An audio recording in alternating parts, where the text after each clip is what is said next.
사울 왕은 다윗을 시기하고 미워하며 죽이기로 마음을 먹습니다. 그 이유는 전쟁에서 돌아올 때에 여인들의 노랫소리에 사울이 죽인 자는 천천히요 다윗이 죽은 자는 만만이로다 한 말을 심히 불쾌히 여겨서 이제 다윗을 자기의 대적으로 삼았습니다.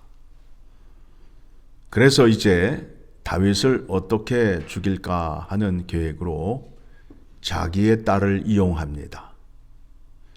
자기의 아내를 그에게 주는데 요구하는 조건이 무엇이냐 하면 혼수용품을 해가지고 와야 된다라는 거예요. 그런데 다윗은 천한 사람이요 가난한 사람이기에 왕의 사위가 되기 위해서는 많은 혼수용품을 가져와야 됩니다. 그래서 다윗이 거절을 하죠.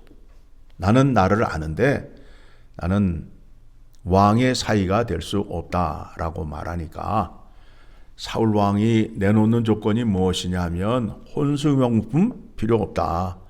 내가 원하는 것은 나의 원수 블레셋 사람의 포피 100개를 원한다 라고 말합니다. 그래서 이에 다윗이 부하들을 데리고 가서 블레셋 사람의 포피 200개를 베어다가 사울 왕에게 주어 그의 딸 미가를 아내로 삼게 됩니다. 참 사람의 그 나쁜 마음이 있지요. 자기 손에는 피를 묻히지 아니하고 다른 사람을 이용하여서 죽이려 하는 그와 같은 마음을 갖고 있어요. 그것이 우리들에게도 있는데 가장 좋은 방법이 무엇이냐 하면 거짓말을 다른 사람에게 주어서 다른 사람을 죽이는 거예요. 거짓으로 소문으로 사람을 죽이는 거예요. 그 죄가 얼마나 큰지 여러분이 깨달으셔야 돼요. 왜냐하면 하나님은 믿음의 법칙에 심은 대로 거둔다. 뿌린 대로 거둔다 라는 말씀을 하셨어요. 그가 말한 대로 이 땅에서 거둘 것이고 또한 주님 앞에서 심판을 받아야 된다라는 겁니다. 예수님께서 십자가에 죽게 되시는데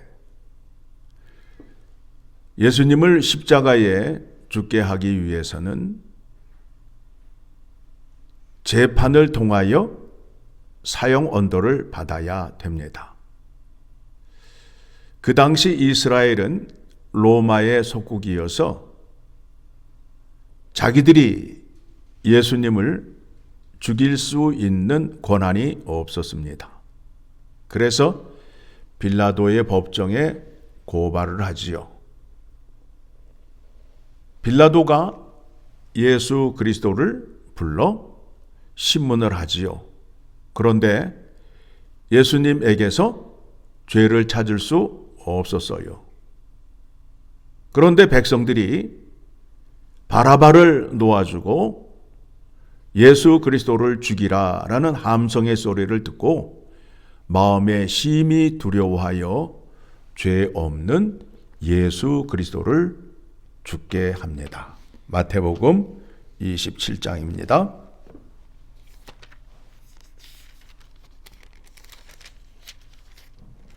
24절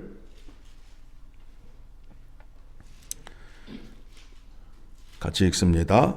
빌라도가 아무 성과도 없이 도리어 밀란이 나려는 것을 보고 물을 가져다가 무리 앞에서 손을 씻으며 이르되 이 사람의 피에 대하여 나는 무죄하니 너희가 당하라. 판결은 내려놓고 자기는 상관이 없대요. 빌라도는 예수 그리스도에게 죄가 없음을 알고 있어요. 진리를 알면서 진리를 고의적으로 피하는 빌라도를 보게 됩니다. 그래서 우리가 새벽마다 신앙 고백을 하게 되는데 신앙 고백 속에 빌라도의 이름을 외치는 이유가 무엇이냐 하면 진리를 아는 자로서 진리를 부인하거나 외면하지 않고 진리를 지킬 수 있는 은혜를 달라고 기도하는 의미에서 그의 이름을 기억하고 있는 겁니다. 자, 예수님께서 십자가에 죽으십니다.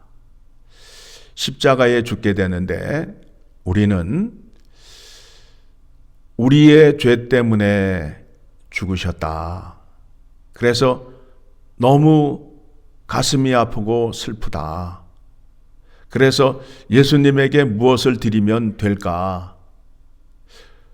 보상의 심리로 예수 그리스도를 바라보는데 그렇지 않다라는 거예요. 자, 마태복음 20장 28절을 가게 되면 예수님께서 이렇게 말씀을 하시죠. 같이 읽습니다.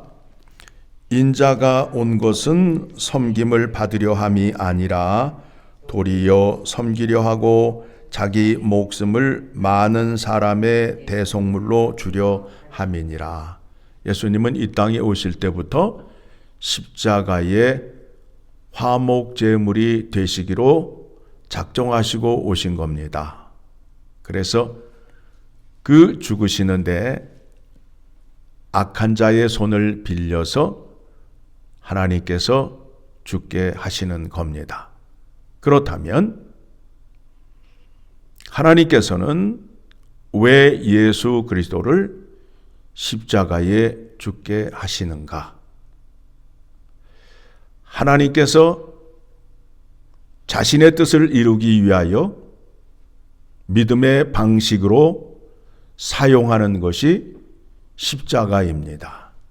십자가의 도입니다. 아버지 말씀에 죽기까지 순종함으로 인하여 세워지는 나라가 어떤 나라이냐 하면 하나님 나라입니다. 그래서 이 세상 나라와 하나님 나라가 대칭의 관계가 있는데 앞절의 말씀을 보게 되면 세상 나라는 권세 잡은 자가 큰 자이며 높은 자리에서 부를 누리고 명예를 누립니다. 그런데 반대로 하나님 나라에서는 섬기는 자, 겸손한 자가 큰 자임을 말씀하고 있습니다. 자, 그렇다면 이제 생각을 해 보시기 바랍니다. 우리가 성탄절이 되게 되면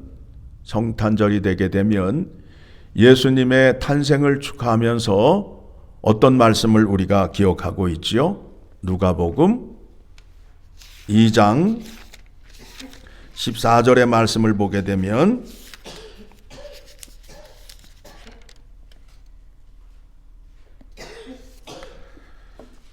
누가복음 2장 13절 14절 말씀 같이 읽습니다.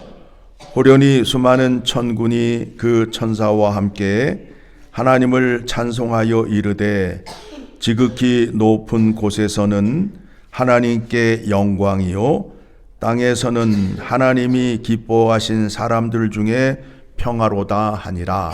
그러니까 예수님이 이 땅에 오셔서 하나님 나라를 세우시는데 그 나라 안에는 진정한 평화가 있다라는 겁니다. 그 평화를 주시고 평화를 누리기 위해서 자 마태복음 20장의 말씀을 보게 되면 섬기는 자들이 많고 낮아지는 자가 많고 겸손한 자가 많으면 싸움과 다툼과 시기가 있을 수 있을까요? 없을까요? 없게 되지요. 없게 되지요. 그렇죠? 이제 지금 미국이나 한국이나 대통령 때문에 백성들이 혼란을 겪고 있고 걱정을 하고 있잖아요. 백성들이 대통령을 걱정하는 곳이 세상 나라입니다. 그런데 하나님 나라는 왕이 백성들을 살피고 백성들을 위하여 자기 목숨을 내어주는 곳입니다. 어떤 나라가 좋은 나라예요? 하나님 나라가 좋은 나라이지요. 이 혼탁한 세상 속에서 하나님 나라를 세워야 하고 하나님의 뜻을 펼쳐야 한다라는 겁니다. 자, 이사야서 11장의 말씀을 한 번 더 봅니다. 그 나라가 세워지게 되면, 하나님 나라가 세워지게 되면 11장 6절, 이사야서 11장 6절 같이 읽습니다. 그때에 이리가 어린 양과 함께 살며 표범이 어린 염소와 함께 누우며 송아지와 어린 사자와 살찐 짐승이 함께 있어 어린아이에게 끌리며 암소와 곰이 함께 먹으며 그것들의 새끼가 함께 엎드리며 사자가 소처럼 풀을 먹을 것이요 젖 먹는 아이가 독사의 구멍에서 장난하며 젖된 어린아이가 독사의 굴에 손을 넣을 것이라. 내 거룩한 산 모든 곳에서 해됨도 없고 상함도 없을 것이니 이는 물이 바다를 덮음같이 여호와를 아는 지식이 세상에 충만할 것임이니라. 이것을 이루기 위하여 누가 오셨다고요? 예수 그리스도가 오신 겁니다. 그리고 이것을 이루시는 방법이 뭐라고요? 십자가에 죽으셔서 죄인들을 거룩하게 깨끗하게 죄 용서하여 주시고 그들에게 성령을 주셔서 하나님을 아는 지식을 충만케 함으로 인하여 하나님의 뜻을 알게 하고 그 계명과 명령에 순종하게 하기 위함이라는 겁니다.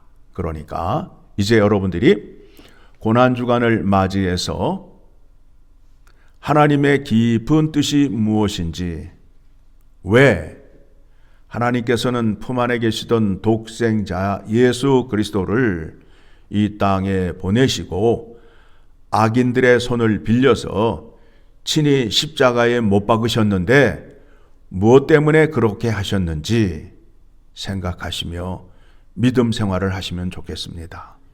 이 때가 되면 그저 감정적으로 슬프다, 고통스럽다 이런 단계에 머무르지 말고 그 단계를 넘어서 예수 그리스도가 왜 죽기까지 아버지 말씀에 순종하여야 했는지, 순종하시면 어떤 일이 이루어지는지에 대해서 생각하시며 믿음 생활하시는 여러분 되시기를 간절히 소망합니다.